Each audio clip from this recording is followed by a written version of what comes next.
This was before Roe versus Wade. There was no legal abortion.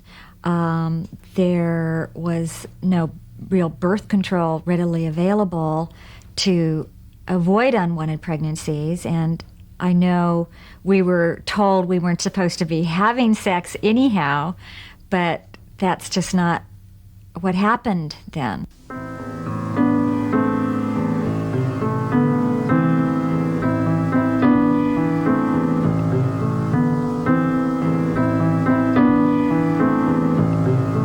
Well, I grew up in suburbia. I had a huge extended family, very old-time Portuguese farming family. We went to see my grandmother every Sunday. There were always relatives and laps to sit on and hugs and kisses, and somebody was always there. Being so close and old-fashioned, it hindered the way the people in the family, including myself, we were able to perceive the world. We were sisters, you know, there was just the two of us. We were expected to be perfect, of course. We weren't. Growing up in the 50s, as a little girl, all of the media input was the Donna Reed and Father Knows Best, and you had all these women doing housework in high heels and pearls, and I mean, what little girl didn't want to do that? We just expected that at some point we would get married and have families and that type of thing. My mother was very strict. My father didn't believe in the girls wearing shorts around the house in the summertime, and that's probably why I had the same attitude with my girls. Wanted to know where they were at all times, who they were with, and all this type of thing. My dad wasn't a forceful man. He was just a real pleasant guy. Everybody liked him. He never knew a stranger. My husband didn't do anything as far as raising. I did everything. He loved his girls, but he wasn't there to discipline or anything. I don't even think he knew how. So it was all left into me. And I was just too strict. Our religious background was Catholic. Not really, really strict in my immediate family, but it was Catholic. The religious aspect never came into my upbringing as far as boys and sex. You weren't supposed to have sex, period, before you were married, and it was just because, what if you got pregnant, what would everybody think? And it wasn't like, what will God think? It was, what will the neighbors think? No sex education classes, nothing was available in any grades, even in high school. Sex wasn't really talked about unless it was boys only want one thing, which at that time I didn't know what that was because we weren't talked to about sex. Try to warn the girls about boys. I knew what most men were after on a date. A lot was happening in 1967. I was graduating from high school and spreading my wings. The world was a really crazy place. The boys in my class were getting drafted and going to Vietnam, which was very scary. At the same time, there was this incredible peace and love movement happening in the Haight-Ashbury, as well as across the nation. I was spending a lot of time over in San Francisco, in the Haight-Ashbury, in that whole scene. And I had met a lot of older musicians, and I was around people that really, at my age of 18, with my upbringing, I really wasn't able to hold up with these people. I don't remember really thinking about our worlds being different. I didn't think about her as being that far from what everybody else was doing at the time. A young girl who got pregnant in 1967, well, that was about the worst thing that could happen. Nice girls didn't get pregnant. The worst that could happen to my daughters was that. I thought my daughters would be exactly the way I was when it came to values, moral values and that. I knew I was pregnant. My mother must have known something was up, and I guess I was just hoping it would disappear and go away somehow. So I guess a couple of months went by with me in denial and terrorized denial. And one day my mother just confronted me. I think I was numb. I just couldn't react. Having her find out was very, very humiliating for me. I really don't remember how I found out that she was pregnant. I never told my sister. My mother is the one who handled all of the information. I don't remember my father saying really anything. He was pretty silent about most things anyhow, pretty passive and easygoing. He just didn't talk about things. I mean, he held everything in. I can't even remember talking about it to him. We went to Kaiser to see if possibly I could get an abortion. We were told that I was too far along. Somewhere along the line, it was decided that the baby would be given up for adoption, that I would go through with the pregnancy. I made all the decisions in the family. I can't remember making a decision to go to a home for unwed mothers. It was something that I was going to do because I could not stay at home. Our friends, the neighbors, nobody could know. I remember going to check out the different homes, and I did that by myself to see where it was that I would live to wait out the pregnancy. I was a caseworker at Florence Crittenden Home, and my job was to meet individually with the young women who would come into the program and to counsel them.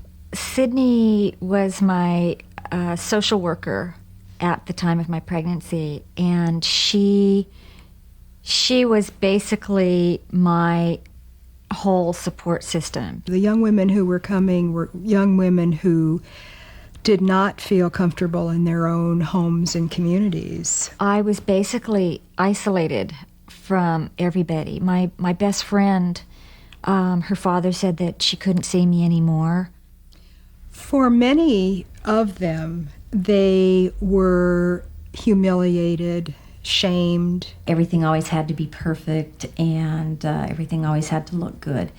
And of course, a pregnant daughter that's not married does not look good and is not perfect. My father, I don't think he was disappointed about me getting pregnant. I think he was more hurt that I couldn't come to them, that there wasn't going to be a resolution that was going to make me happy. It was just a lot of shame attached to it, and that's wrong. As far as my mom was concerned, it was the worst thing that could happen to anybody. I somehow believed that I deserved to be isolated, that I did something terrible, and that whatever was happening, I deserved it. She was just a normal teenager. You know, what happened to her happened to lots of teenagers, lots of people. One of these days I'm gonna stop my listening, gonna raise my head up high. One of these days I'm gonna raise up my glistening wings and fly. In those days, being what we then called an unwed mother was something that wasn't acceptable, and many of the young women who came needing to hide, to be anonymous. But that day we'll have to wait for a while. Baby, I'm only society's child. When we're older, things may change, but for now, this is the way they must remain. My dad and mom would come to visit me occasionally, or my dad would come and pick me up on a weekend and bring me home to stay for the weekend. But what would happen is, as soon as we got to Walnut Creek, the town where I grew up, I would have to hide in the car. If anybody happened to come over while I was there, then I had to hide in my room and pretend I wasn't there. I didn't want people coming in because I didn't want them to know she was pregnant. In those days, people still were judging you. It's really amazing that that would be more important than her daughter. But she doesn't understand that era. People said that a lot, what will people think? So I didn't want them to think I was a bad mother, you know. And which I probably was, because if I wasn't, that wouldn't have happened to my daughter. It stopped me dead in my tracks. So I was in a time warp for all of these months. I couldn't do anything but stay in this space until after the pregnancy was over. And then I could supposedly go on with my life. I think for many of them, they came to get it over with and get it over with fast and get back to their lives. She was an 18-year-old baby all by herself, going through this ordeal that she was told had to be hidden, was embarrassing, was wrong, and there she was all by herself. It was a very emotional time. It was a very difficult time. For many of them, it was the first time that they had left home. I knew that they had a very difficult decision to make, an almost overwhelming decision. I didn't know what to do, and I really felt like I had no options. Keeping a baby as a single mother was almost a heroic experience and a very rare one. I was told that the women who were keeping their babies were selfish, that I was a better person for giving up my baby to strangers. That's what had to be done. And at that time, I thought Deb wanted to do it too. When I went into labor, it was early in the morning. I woke up my roommate and I said, "Marcia, I have to go to the hospital." She took me to the hospital and dropped me off, and I went in and got admitted, and they took me up to the labor room and did everything doctors and nurses do, all the humiliating things they do to women when you're in labor. And in the 60s, it was even more humiliating than it is now.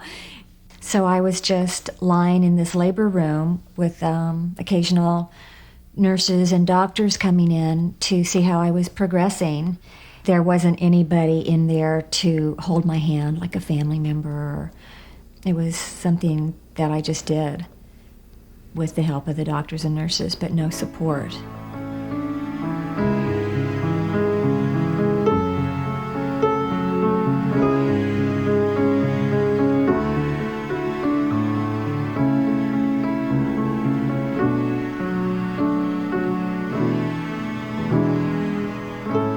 Now I would have liked to have been there for her, to support her, because she's all by herself, and I felt bad about that, but I never told her that. When they put him in my arms when he was born, I couldn't believe it. I couldn't believe his little screams and wails, and that here was this baby, and I was never going to be able to raise him, and I knew that when I held him. I called my mother after the baby was born and let her know that I had the baby and that he was a little boy. And I didn't get the reaction that women normally get when they have a baby. "Oh, that's wonderful. We'll be right down," or, flowers. And it just wasn't that way. It was, "Oh." And I think on my mom's end, there was relief that, thank God, it's over and now we can start to move forward. I was glad she had the baby and got it over with. There was no support for her at all. We just had to get rid of this problem. And the easiest way to do that was to hide Deborah, have her go to the city, have her baby, and then give it away. When I was in the hospital, my mom and dad did come to visit. I saw the baby. I had hoped that when they both saw him, they would have changed their mind and things would have been different. But that didn't happen. My father would have done whatever my sister wanted. I know he would have kept the baby. He loved children. He thought Deborah and I were wonderful. He didn't have the restraints, moral restraints, or the type of thing, what would people think attitude. When I was in the hospital, I was able to see my son for the 3 days I was there, and they would bring him in, and I would feed him and change his diaper and look at his little fingers and his little face. She didn't realize it was going to be a problem till after she had the baby. And then they let her see the baby in the hospital, which made it worse.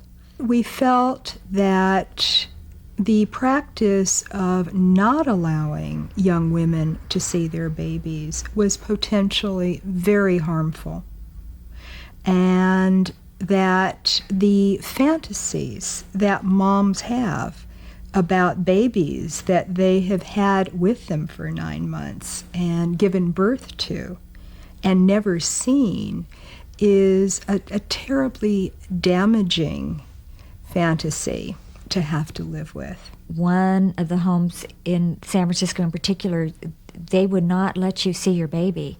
As soon as you delivered, they whisked that baby away as if it never happened. Mothers had to know if their babies were healthy. It wasn't enough just to tell them that their babies were healthy. They had to count the fingers and toes. They had to know what the babies looked like. These were really important issues for these young women.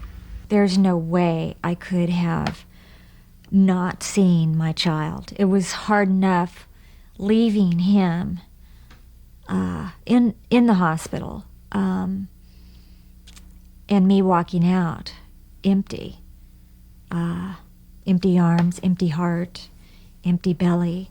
To not have seen him, I never would have thought of that. I couldn't think of that. The social conditioning of the time was so negative in terms of single mothers keeping their babies. I think that's what stopped many of them from doing what they may have wanted desperately to do. I wanted to keep my baby. What mother doesn't want to keep her baby? It doesn't matter if you have a husband.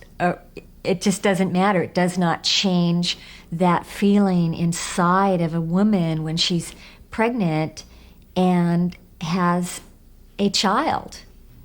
To be pulled apart from your child, these are bonds that are not meant to be broken. She only asked me once if she could keep it, and that's after she had given it up. And I just remember saying no. I just had this in my mind constantly that it's going to ruin her life. That's all I could think about.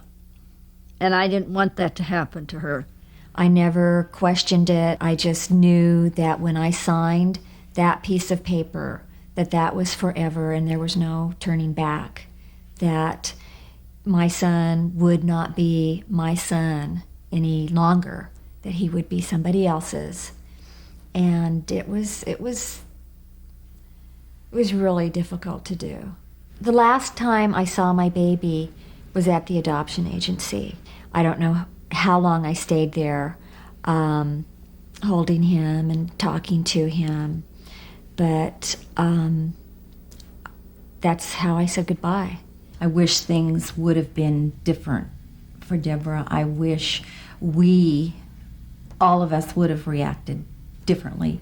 I was told when I would meet with the adoption worker that this was the best thing, that I would give my baby up. I would go on with my life like nothing ever happened, and that I was doing the right thing by my child. And I had to believe that, and I believed it for a long time.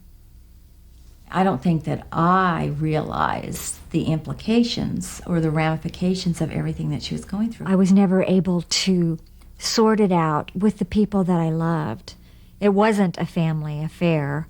It was my own doing that I was left to flounder with on my own my whole life. She didn't talk about it. I didn't talk about it. And I think that's why she felt so bad that we could make her give up her baby and yet just go on with our lives and not talk about it. Nothing happened as far as my family was concerned. We just skipped over that year and went on with our lives. There's nothing to show that it did happen to me. It's like I died for those months. Maybe because it was kept such a secret. That's why now, 30 years later, we still haven't resolved this. My decisions, I regret because I think they were all wrong. It would have been better if I had made a different decision. I regret that my father died with us never, ever having discussed it. He told my mom that this was going to ruin my life. And it didn't ruin it, but it changed it. I thought Deb was over it and that she seemed to be doing okay, so I thought it was for the best. I think about my son every day now. I fantasize about what he's like, what he's become. And I wonder where he's at and what he's doing. And, of course, my heart is broken. And when I think about Deborah, of course, no wonder she's devastated by all this.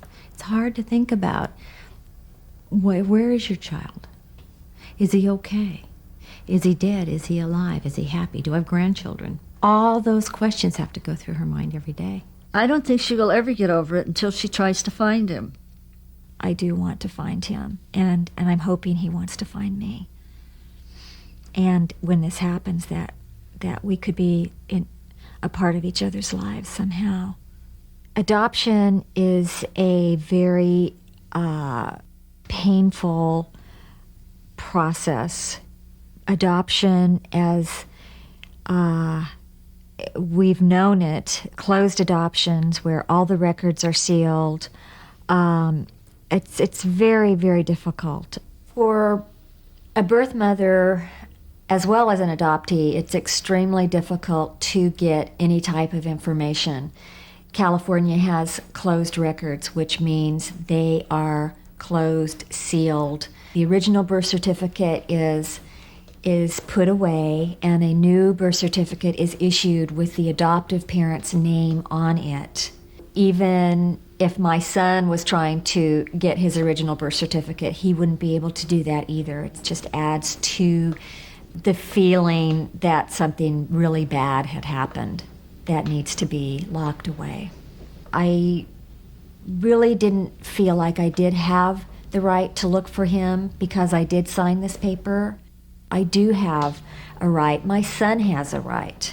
Nobody can legislate. It doesn't matter what anybody signs. You cannot erase the basic biological bond. There's DNA, there's a gene pool that we share, and I don't care who says that it doesn't exist, because it does exist. You were a part of me, and you will always be, though I may never see your face again.